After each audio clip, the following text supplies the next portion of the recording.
breather this Monday. Over the weekend, the Italian president naming the stern and staid former European Commissioner Mario Monti to replace populist predecessor Silvio Berlusconi. Over in Greece, another Brussels insider, Lucas Papademos, also naming a cabinet of experts, or technocrats, if you will, to get on with overdue reforms. Asian markets opening with a bang, but by the time Wall Street was open, Monday morning cheer wiped out by fresh data that confirms Europe's downward lurch towards another recession. How super will the man dubbed Super Mario have to be, and can the suits, as they call them, succeed where traditional politicians have failed? Today in the France 24 debate, can they do better? And with us to talk about it all, Stéphane Cosset, a man who's, I guess, was first a student, now a politician, because you're of the centrist Modem party, formerly Absolutely. at the IMF. Absolutely. Also with us from London, Vincenzo Scarpetta of the Open Europe think tank. Thanks for being with us. Augusta Conciglia of the magazine Afrique Asie, welcome to the show. And we welcome on the telephone Lucio Malan, Italian senator for Silvio Berlusconi's PDL party. Thank you for being with us. And by the way, you too can weigh in on the conversation, or the argument, depending, on the France 24 debate Facebook page, and also on Twitter, where our handle here is @FrançoisF24. Stéphane Cosset, as we said at the outset, regime change not enough to reassure the markets this Monday. They're in negative territory again. Well, I'm not entirely surprised about that. I think the main reason is, okay, where do we go now? You know, when I used to work at the IMF, the most important was, okay, political consensus is one thing, but then when are going to be the next elections? And in Greece, the deal is elections are by spring. This is a very short period ahead. In Italy, it's not yet sure whether there are going to be elections. But what can you do in such a short term? The most important in an austerity plan, this is predictability. You need to know where you're going to go within the next 1 or 2 years. And you need a mandate. You need a mandate. And here, if you have a mandate for a few months, I don't think that this can reassure the markets. Lucio Malan, do you think the current government has a mandate, and when will those elections be? Oh, this government should agree the term with the parliament. After all, it is the parliament is the only organism of our institution that currently is made of people elected made of persons elected by the people. And I see that it is very normal that the length of the government should be agreed with political parties. So you are in favor of Mario Monti staying on as prime minister all the way to when the next election could be? That is in April 2013? I think that a government that is not elected, is not expression of elections, can only have a definite task. And this task can be put in practice. If this task can be put in practice in these, say, 6 months that we should wait before the elections that we might very well have this spring, then I think that 6 months are okay. If after this time there will be an agreement on the fact that we need more time to implement those measures, we will be able to give more time to this government. But we cannot say from now on that this government will last 1 year and a half, a government that is not the expression of elections, not the expression of the democratic will of the Italian people. Vincenzo Scarpetta, is 6 months enough to get stuff done? Absolutely not. Italy's problems are structural problems, and Italy will probably need several years to get back on track, probably a decade. That's why a Monti-led government, however made up of very competent people, should not remain in office for too long, because there is some enormous work ahead to be done for Italy, and the Italian voters, Italian citizens are going to be asked huge sacrifices in the upcoming years. So I think this government should come in with a precise and exact agenda and a timeline, and should just start the work and possibly ensure a relatively short period of stability, but then a popular and electoral mandate from Italian voters must be sought absolutely, because the measures we are talking about are structural reforms and a radical overhaul of Italy's economic system. So this is definitely not the job for an elected government. Augusto Conciglia, snap elections earlier rather than later? It's difficult to say. There is a problem of democracy, that's clear. Everybody is mentioning it. I mean, you cannot have a technical government if it is the case, because actually it seems that Mr. Monti is trying to have some politicians on board. But if it's a technical government, they cannot stand too long. There is a problem of democracy right now. I mean, Berlusconi still has a majority, a relative majority in the parliament. He withdrawn. The problem that has not been tackled by the first intervener from Rome is that, yes, there are structural problems in the economy, but also a lack of political credibility. This is Berlusconi's responsibility. I mean, this government has been attacked by all world institutions on the terms of lack of credibility, which is not only the problem of lack of fiscal policy or whatever. So that in other words, is the argument for early elections, but perhaps not for the same reason. Yes. So there is an extremely difficult context of what to do to grant a minimum of democracy in this context of emergency. All right, and it is an emergency. We'll hear a little bit later from the German Chancellor, who this Monday called it Europe's worst crisis since World War II. Then there's the man they call Dr. Doom, New York University economist Nouriel Roubini, not one to see the glass half full these days. It's highly likely that Italy is going to lose market access, that is not going to be able to regain it, and there is not enough official resources, because you need at least $1 trillion of real money, not fake money, not funny money, to backstop Italy and Spain or more. Stéphane Cosset, is it that bad? Well, there's clearly a lack of confidence. There is clearly, as we say, even now, discussions about should there be elections or not, how about democracy, how about political parties backing all of this. So we have not yet reached certainty, we have not yet reached predictability. And if there is a lack of confidence, markets are not going to buy any Italian bonds anymore. They are even thinking about whether they should buy French bonds also. So yes, the situation remains quite bad. I mean, we are making progress. We are making positive statements, but there should be action, there should be measures, and most important, one should see a little bit ahead. And that is, we have not yet reached that stage. All right, to restore confidence, there's Mario Monti, who'd been a European commissioner for a decade.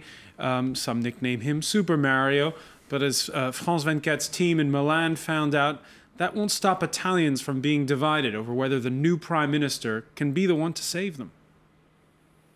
Berlusconi is not the only one to blame for Italy's crisis. It's a whole system that's at fault. We can only hope that the current changes will help. A new government won't change anything. They're all thieves. I'm not overly worried. Everyone knows that Italians are better savers than any other nationality, so I'm not overly anxious. Economists confirm that it. Vincenzo Scarpetta, are we perhaps overreacting? Are we scaremongering, or is the last man you heard there right?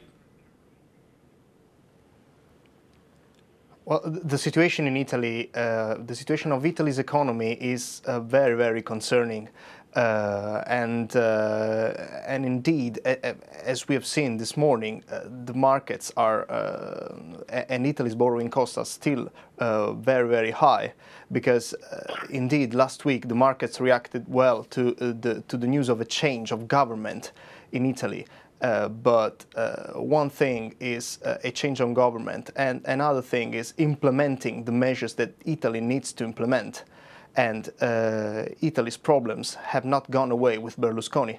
So this is why Italy's situation is very, very concerning at the moment, because it's not only about the financial markets. This is a big part of the problem, because with such high borrowing costs, the situation risks becoming unsustainable even for a big economy like Italy's, because Italy is the Eurozone's third largest economy.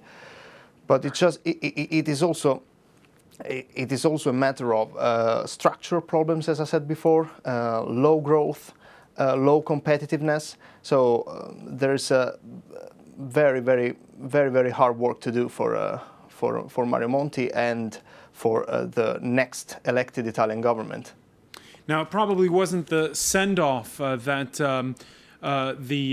imagined by Italy's longest-serving prime minister since the war in those final hours of his tenure on Saturday. Take a listen.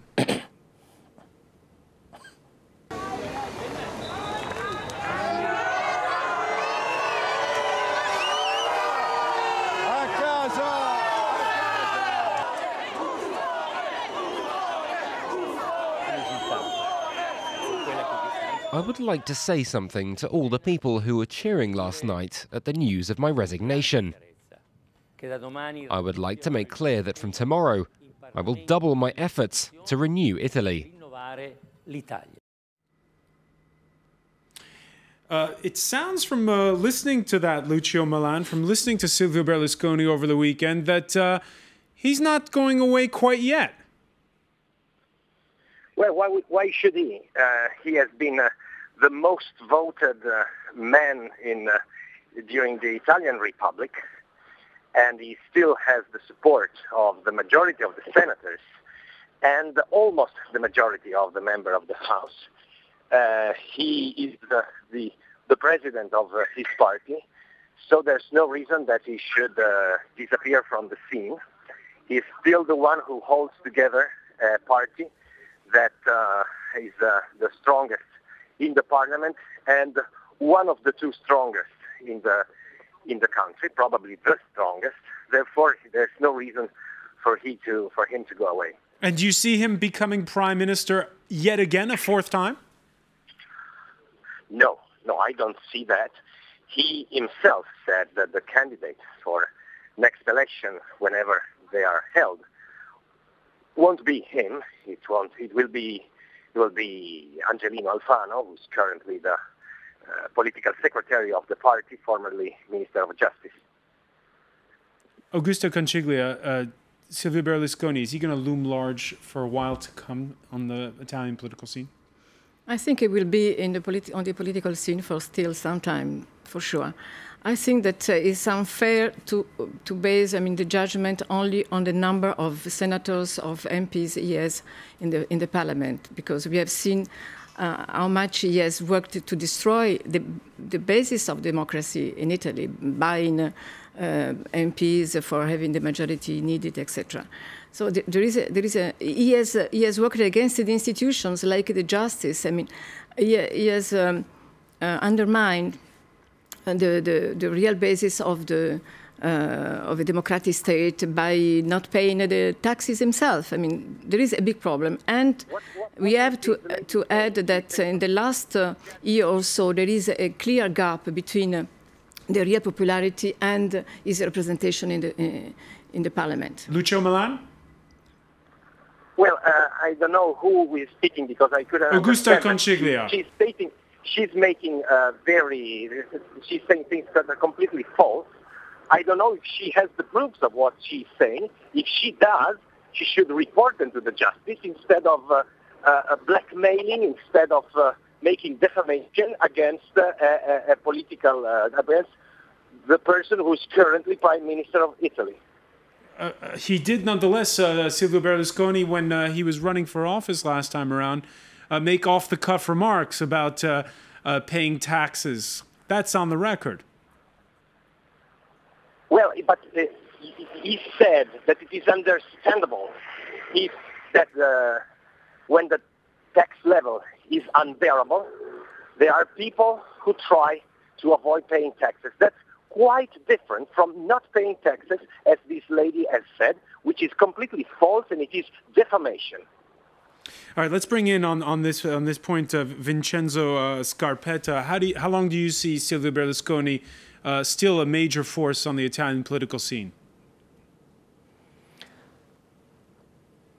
I think that although Berlusconi's popularity has been certainly decreasing over the last months, I think he still can gather quite significant support from the Italian public. Although, as Lucio Malan said, I don't see him standing for elections again. Now, politicians, for now, letting the so-called suits take the spotlight. However, it's unclear how long they'll back the new status quo when you listen to some of the party leaders.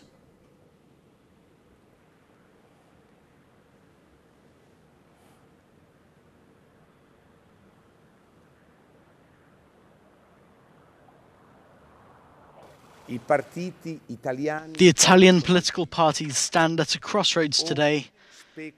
They will either continue to speculate on this situation, maybe hoping to get some electoral advantage, or take responsibility, united, to rescue the country.